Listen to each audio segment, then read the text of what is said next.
আলহামদুলিল্লাহ রব্বিল আলামিন ওয়াল আকিবাতু লিল মুত্তাকিন ওয়াসসালাতু ওয়াসসালামু আলা নাবিয়িনা মুহাম্মদ সাল্লাল্লাহু আলাইহি ওয়াসাল্লাম ওয়া আলা আলিহি ওয়া আসহাবিহি আজমাইন। সুপ্রিয় দর্শক শ্রোতা, আসসালামু আলাইকুম ওয়া রাহমাতুল্লাহি ওয়া বারাকাতুহু। সময় সংবাদের নিয়মিত অনুষ্ঠান তাসাউফ থেকে আপনাদের সকলকে জানাচ্ছি আন্তরিক শুভেচ্ছা ও মোবারকবাদ। সুপ্রিয় শ্রোতা, আজ আমরা আলোচনা করব মানুষের জীবনে ক্ষমা, গুরুত্ব ও ফজিলত এই বিষয়টি নিয়ে। আমরা সকলেই জানি ইস্তেগফার মানে ক্ষমা প্রার্থনা করা, সবসময় আল্লাহর কাছে ক্ষমার মানসিকতা পোষণ করা। ক্ষমা প্রার্থনা করা আল্লাহ তাআলার কাছে অনেক প্রিয় একটি আমল। আমরা পবিত্র কোরআন কারীম এবং রাসূল আকরাম সাল্লাল্লাহু আলাইহি ওয়াসাল্লামের অসংখ্য হাদিস থেকে এই ক্ষমার গুরুত্ব অনুধাবন করতে পেরেছি।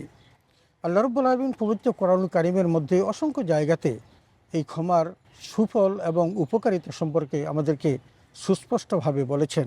যেমনটি আমরা দেখি, আল্লাহ তাআলা ক্ষমার উপকারিতা এবং ফজিলত বর্ণনা করতে গিয়ে বলেন, ফাকুল তুস্তাগফিরু রাব্বাকুম ইন্নাহু কানা গফফারা ইউরসিলিস সামাআ আলাইকুম মিদরারা ওয়া ইউমদিদকুম বিআমওয়ালিন ওয়া বানিন ওয়া ইয়াজআল লাকুম জান্নাতিন ওয়া ইয়াজআল লাকুম আনহারা। অর্থাৎ, সুতরাং বলেছি, তোমরা তোমাদের প্রতিপালকের কাছে ইস্তিগফার করো, নিশ্চয়ই তিনি ক্ষমাশীল। তিনি তোমাদের জন্য প্রচুর বৃষ্টিপাত করবেন, তিনি তোমাদের জন্য ধন সম্পদ ও সন্তান সন্ততি দ্বারা সমৃদ্ধ করবেন এবং তোমাদের জন্য স্থাপন করবেন জান্নাত, আর প্রবাহিত করবেন তোমাদের জন্য অসংখ্য নদ নদী। সূরা নূহ আয়াত 10 থেকে 12। এখানে আল্লাহ তাআলা মোট 5টি ফজিলতের কথা, উপকারের কথা বর্ণনা করেছেন। তোর মধ্যে কেউ যদি ইস্তেগফার করে আল্লাহ তাআলার কাছে, আল্লাহ তাআলা তাকে প্রচুর বৃষ্টিপাত দিয়ে সাহায্য করবেন, আল্লাহ তাআলা তাকে প্রচুর ধন সম্পদ দিবেন এবং নেক সন্তান সন্ততি দান করবেন, তাকে আল্লাহ তাআলা জান্নাত নসিব করবেন, সেই সাথে তাকে অসংখ্য নদী প্রবাহিত করবেন। সুপ্রিয় শ্রোতা, ইস্তেগফার প্রিয় নবী রাসূল আকরাম সাল্লাল্লাহু আলাইহি ওয়াসাল্লামের একটি প্রিয় আমল। তিনি সবসময় নামাজের সালাম ফেরানোর পর ইস্তেগফার পড়তেন। হাদিস শরীফে রাসূল আকরাম সাল্লাল্লাহু আলাইহি ওয়াসাল্লাম ইরশাদ করেছেন, রাসূল যখন নামাজের সালাম ফেরাতেন তখন সর্বপ্রথম যে শব্দ তার পবিত্র জবান থেকে বের হতো তা হলো আস্তাগফিরুল্লাহ, আস্তাগফিরুল্লাহ, আস্তাগফিরুল্লাহ। অর্থাৎ, আমি আল্লাহর কাছে ক্ষমা প্রার্থনা করছি, আমি আল্লাহর কাছে ক্ষমা প্রার্থনা করছি, আমি আল্লাহর কাছে ক্ষমা প্রার্থনা করছি। সুপ্রিয় শ্রোতা, আমরা এই আলোচনাটিকে প্রাণবন্ত করার জন্য এবং আপনাদের বোধগম্য করার জন্য বিষয়টিকে 5টি ভাগে বিন্যস্ত করেছি এবং বিষয়গুলো নিয়ে আমরা এভাবে সাজিয়েছি। 1 নম্বর, ইস্তেগফার পড়ার সময়ের অনুভূতি। 2 নম্বর, ইস্তেগফার সম্পর্কে কোরআনুল কারীমের ভাষ্য। 3 নম্বর, ইস্তেগফার সম্পর্কে হাদিসের ভাষ্য। 4 নম্বর, কীভাবে ইস্তেগফার করবেন, এবং 5 নম্বর, ইস্তেগফারের উপকারিতা। আসুন আমরা এর বিস্তারিত শুনি। আল্লাহ তাআলা আমাদের সকলকে শুদ্ধভাবে ইস্তেগফার করার এবং আল্লাহর কাছ থেকে ক্ষমা লাভ করার তৌফিকে দান করুন, আমিন। সুপ্রিয় শ্রোতা, প্রথমেই ইস্তেগফার পড়ার সময়ের অনুভূতি। আমরা সকলেই জানি, মানুষ যখন অপরাধ করে সেই অপরাধের জন্য তিনি অনুতপ্ত হয়, দগ্ধ হয়। আপনি যখন ইস্তেগফার করবেন মহান রবের কাছে, তখন আপনার মধ্যে সেরূপ একটি অনুভূতি জাগ্রত হতে হবে। যেমন আপনি যখন সালাম ফেরাবেন, সালাম ফেরানোর পর যখন আস্তাগফিরুল্লাহ পড়বেন, তখন মনে মনে ভাববেন, হে আল্লাহ, আমাদের থেকে আপনার ইবাদতের হক আদায় হয়নি, না জানি কত ভুল, কত বিচ্যুতি এই ইবাদতে সংগঠিত হয়েছে। সর্বপ্রথম সেই সব ভুল ত্রুটির জন্য আপনার কাছে ক্ষমা চাই। এরকম একটি মনোভাব যখন তৈরি হবে এবং সেই ভাবটা যখন প্রকাশ করা যাবে, তখনই আল্লাহ তাআলা ওই ব্যক্তির ইস্তেগফার কবুল করবেন। সুতরাং আমাদেরকে ইস্তেগফারের সময় এই অনুভূতি জাগ্রত করতে হবে। 2 নম্বর, ইস্তেগফার সম্পর্কে কোরআনুল কারীমের ভাষ্য। সুপ্রিয় শ্রোতা, পবিত্র কোরআনুল কারীমের অসংখ্য জায়গাতে, যদি আমরা এই ক্ষুদ্র আলোচনার মধ্যে সব বিষয়গুলো আনতে পারিনি, তবে অসংখ্য জায়গাতে আল্লাহ তাআলা ইস্তেগফার সম্পর্কে কোরআনুল কারীমে আলোচনা করেছেন। আল্লাহ তাআলা ইস্তেগফারের নির্দেশও দিয়েছেন। যারা আল্লাহর নির্দেশ মেনে ইস্তেগফার করবে, আল্লাহ রাব্বুল আলামিন তাদের দোয়া কবুল করবেন এবং ওই ব্যক্তি আল্লাহর কাছে যখন যা চাইবে, আল্লাহ রাব্বুল আলামিন তখনই তাকে তা দিয়ে দিবেন।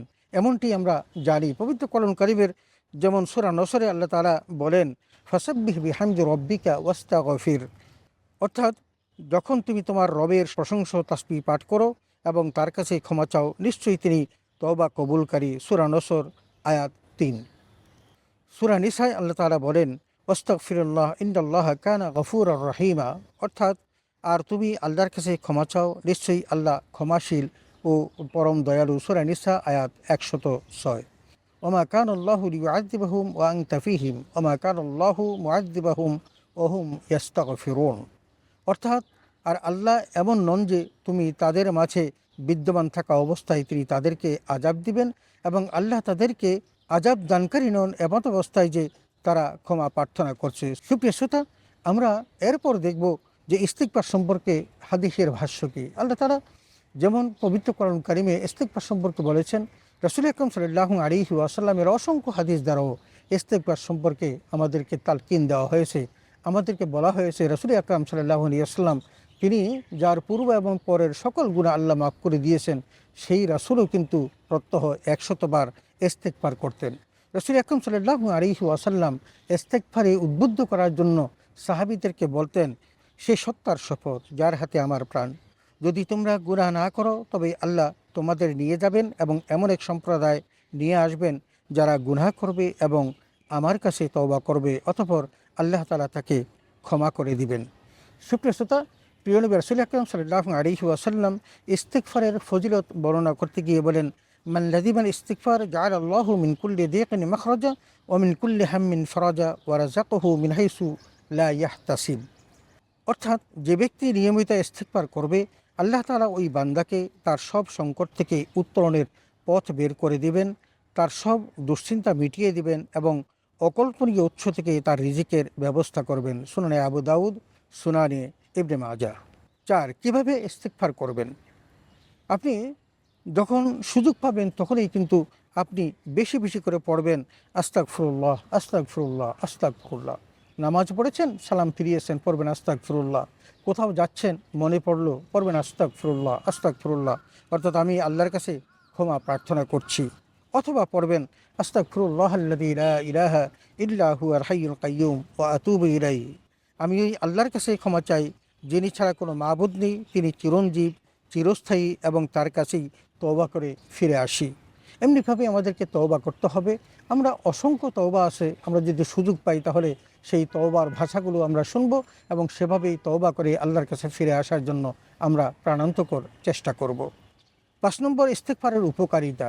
সুপ্রিয় দর্শক শ্রোতা, ইস্তিগফারের অনেকগুলো উপকারিতা আছে। মাত্র বোঝার জন্য 10টা উপকারিতা এখানে আলোচনা করছি। দেখবেন যে এই 10টা উপকারিতার মধ্যে আমাদের জীবনের, প্রাত্যহিক জীবনের সকল বিষয়গুলো উঠে এসেছে। আসুন আমরা উপকারিতাগুলো একটু দেখি। 1 নম্বর, ইস্তিগফারে গুনাহ মাফ হয়। তার মানে বান্দা গুনাহ করবেন, আল্লাহ ইস্তিগফারের মাধ্যমে তার গুনাহ মাফ করে দিবেন।